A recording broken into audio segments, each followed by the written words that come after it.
everybody, and welcome to our Friday coffee talk from Planet Fair. Talking about coffee, today is the day of water. You can't have coffee every day, but this happens, so here we go. I kind of disagree with you. There should be coffee every day, but that's just me. No, you're fine, but I had a morning, I need water, so... So I'm Henrike, I'm talking with Margret, and today, Margret, what shall we talk about today? I thought we would focus on the roundtables that you host, because I always find it very interesting to hear from those that are out there actually doing the job, kind of what are they focusing on right now. So what were the kind of the highlights from your roundtables? Okay, that's a good one because we just had one not long ago, and companies tend to discuss very in depth. So it's we have them under Chatham House rules, so I can talk about the topics, but not about sort of the companies that were discussing it. But I can say that everybody has sort of the EU directive on their mind, but I'm just going to skip this because we've been talking about this all the time. But the other very important parts are the benefits, also ensuring that benefits are fair. How do you actually ensure benefits are fair? And how do you sort of adapt that to your pay structure? So benefits is another hot topic. And quantifying them as well, integrating everything around benefits you can imagine. And what I personally found interesting as well was a part where some said the communication, but it was in a different sense because it was the communication with leaders and more like the internal training of the leadership and the management on all these topics around fair pay, especially, of course, because of the directive, to make sure that they can communicate and that they actually know what analysis is, what's the result of benefiting. So how do you ensure that your leaders are capable of transporting that when you're the one from Comp and Ben or HR that is actually working on the topic and is a statistician in the head in a way, and the others like you have the numbers in your head, and I'm like going, I talk about it very differently. So that I found very interesting as well. Yeah, and the third one that I also liked, one last thing, was that they actually start setting themselves goals to eliminate the pay gap, which is this target zero that we often say. So they're setting themselves those goals with 2030.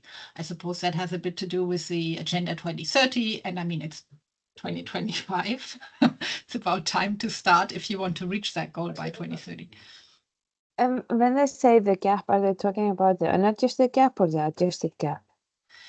The adjusted, because in a way it's what we always talk about inside the certification. So the unadjusted, I haven't really heard that they want to take it down to zero. Yeah, no. Okay, so they're going to take 5 years to get it down to zero? I think they can be faster. That was what I said straight away, because the adjusted, you don't need that time.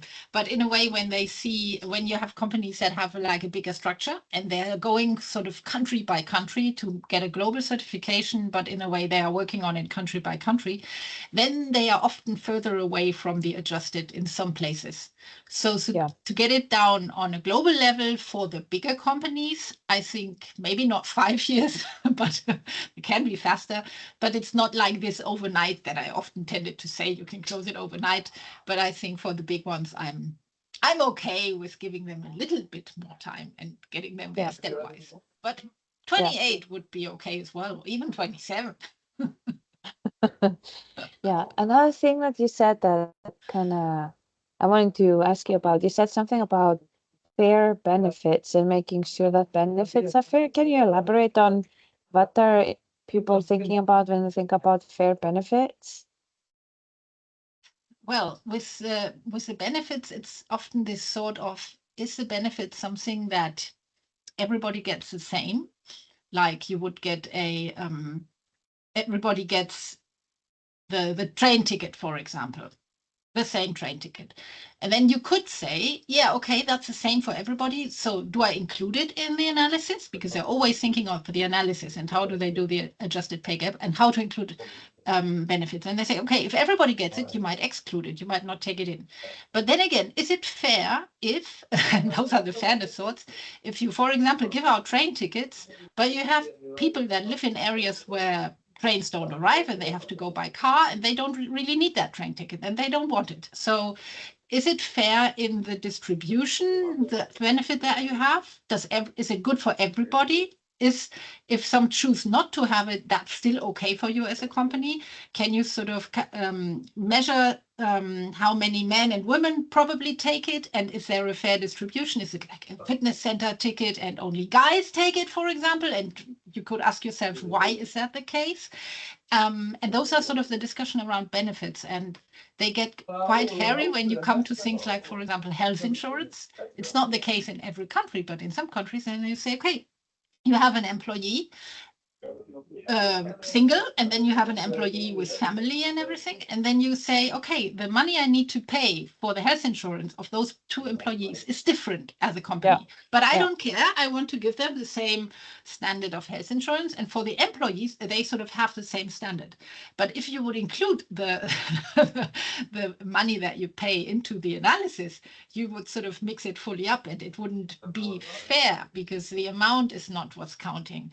But how do you define that? How do you sort of, when they discuss it, how do you make sure that you have a, let's say, a booklet of the benefits that you have, where you have an explanation about why you as a company culture feel it's a fair benefit and everything. And we actually got to an interesting point, and that's what I'm thinking about as well, to sort of make a, we have our fair pay matrix, thinking about making a fair benefit matrix to sort of give an explanation on benefits that we as FPI think is fair. And the companies were very, let's say, very enthusiastic about that also, even in the sense of helping with what they already have, to get a set where you could say, we get to a common understanding of fairness in benefits, at least in the usual suspects, in those benefits that most have, not like in, I don't know, some very strange ones where you could think about. But that was interesting, because on any benefit you can start and get into the discussion in the analysis, not in the analysis. What do you count? And one of the endpoints was like the first thing to really make sure when you have benefits to check them on distribution in the first place. And then after the distribution, start to think about, okay, fairness factors that you could think of. That was a cool discussion, actually. No, I like that. I think kind of thinking back to discussions at work and other places, thinking about your benefits as a portfolio of benefits to ensure that the different groups of your employees can take advantage of your benefit offering, right? If they're all tailored to a certain group and the other groups are not utilizing them, then is that fair? So I really like that. Which actually, I was so talking, we are at 8 minutes, so any thought from your side on that point, or shall we just move I think forward? we leave it there. I think that was super interesting. So to everybody who's listening or watching in, if you have any thoughts on benefits, drop us a note.